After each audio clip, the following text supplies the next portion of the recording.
YTN 김주환 정치안보 전문기자와 함께 김영삼 전 대통령 관련해 자세한 얘기 나눠보겠습니다. 네, 김 기자 안녕하세요. 네, 김영삼 전 대통령의 재임 시절 그 성과에 대해서 여러 가지 평가가 나오고 있습니다.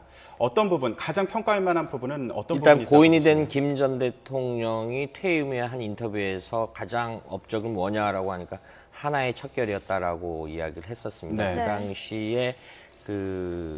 그 당시 그 시대 상황의 엄중함을 말했었는데 그 배경을 좀 설명을 드리면은 집권했던 1993년 집권하자마자 3월에 당시 국방장관이 권영애 국방장관한테 불러서 왜 정권이 바뀌면 다른 장관들은 사표 내는데 왜 군인들은 사표를 안 내느냐라고 네. 하니까 그 임기가 갑니다. 하지만 통수권자인 대통령이 얼마든지 교체시킬 수 있습니다라고 하니까 그 순간 바로 그럼 당시 기무사령관, 서남수 기무사령관이었죠. 그리고 당시 육사 17기였던 김진영 육군참모총장을 바로 1시간도 안 돼서 교체시키겠다고 발표를 했고요. 그래서 네. 굉장히 김동신 국방장관으로 되고 그다음에 나머지는 김도훈 기무사령관으로 그 후에 일주일 어간에 별이 50개나 떨어지는 그런 초유의 사태에서 굉장히 나라 안팎을 크게 했었죠. 그 다음에 이제 금융실명제가 아무래도 가장 크겠죠. 네네.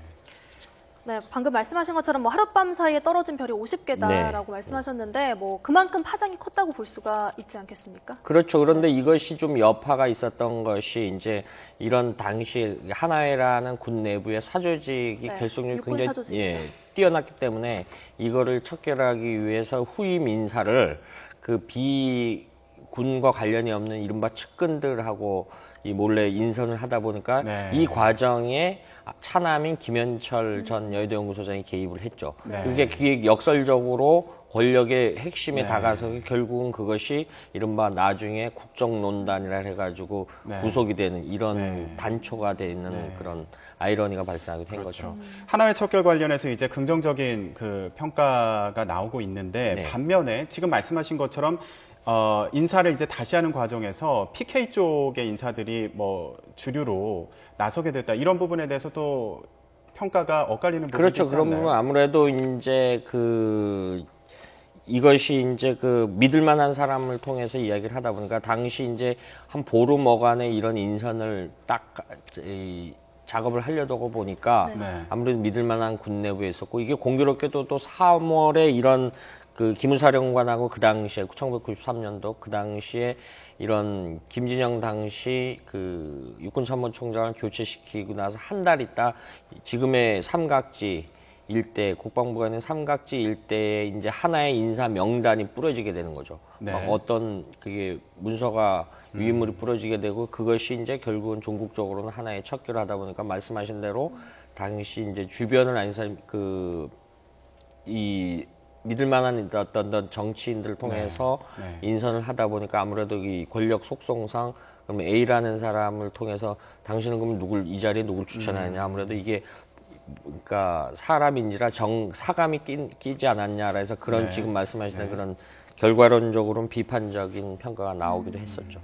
또 앞서 뭐 금융실명제도 말씀해 주셨는데요. 군사작전을 뭐 방불케 했다면서요. 그렇죠. 그 당시에 지금은 우리가 한 20여 년 이상 그러다 보니까 이거 자연스럽게 하고 우리가 지금 다 입출금만 하려도 너무 다 써야 되지 않습니까? 근데 이건 굉장히 당시에는 획기적인 거죠. 우리가 어떤 변화를 하려면은 굉장히 획기적인 거지 않습니까? 이거 역시 굉장히 그 당시에 모든 큰 돈들은 차명 거래가 이런 게 다 가능했고 이른바 검은 돈이 가능했고 지하경제 양성이 가능했기 때문에 이런 많이 자랐기 때문에 이걸 다 양성화시키는 데서 이것도 역시 굉장히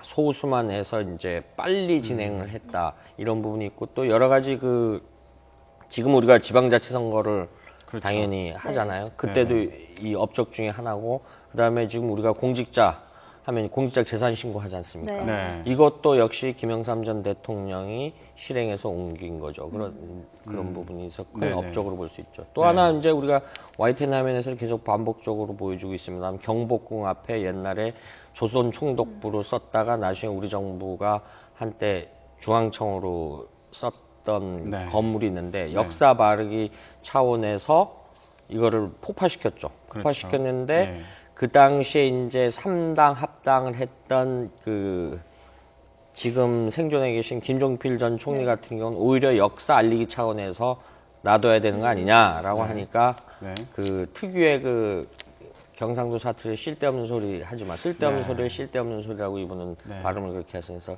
바로 그거를 네. 중앙청 건물을 없애버렸죠.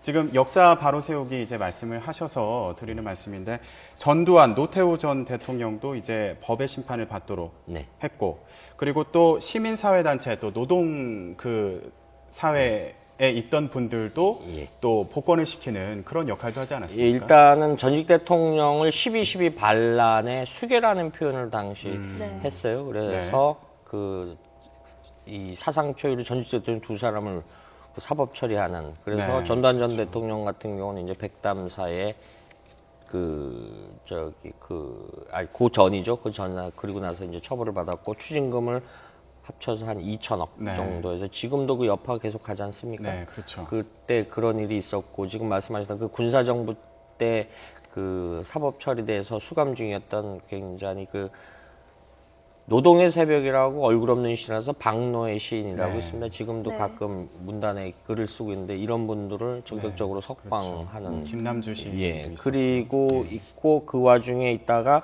그때 이제 정치권의 신규 새로운 인바 그 당시에 이제 정치 신인으로 등장했던 인물이 김문수 전 경기도지사, 네. 지금 이재호 의원, 네. 그다음에 안상수 전 대표 네. 많이 있죠. 그다음 그쪽 그 무렵에 또 상대동계 계열로 보면은 정병국 의원도 있고요. 네. 뭐 김우성 대표는 뭐 말할 것도 없고요. 그렇죠. 뭐 이런 네. 인사도 있었죠. 네. 지금 저희가 뭐 김 전 대통령의 성과에 대해서 지금 다뤄보고 있는데요.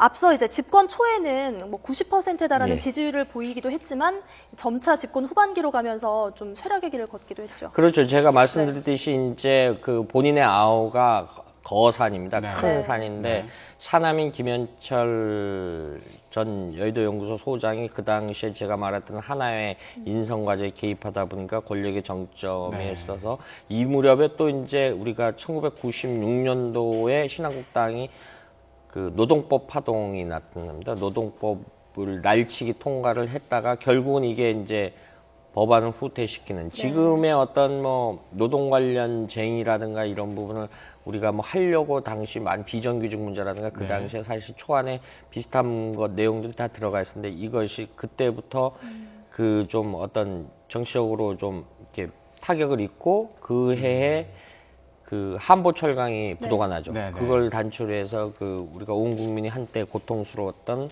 IMF 체제의 그 IMF 구제금융을 받는 그런 네, 네. 상황까지 오게 됐었죠. 그래가지고 네. 결국은 퇴임을 좀 쓸쓸하게 하고 나서 본인이 이런 얘기를 하죠. 그 영광의 자리는 굉장히 짧았고 고통과 고뇌의 시간은 무척 길었다. 네.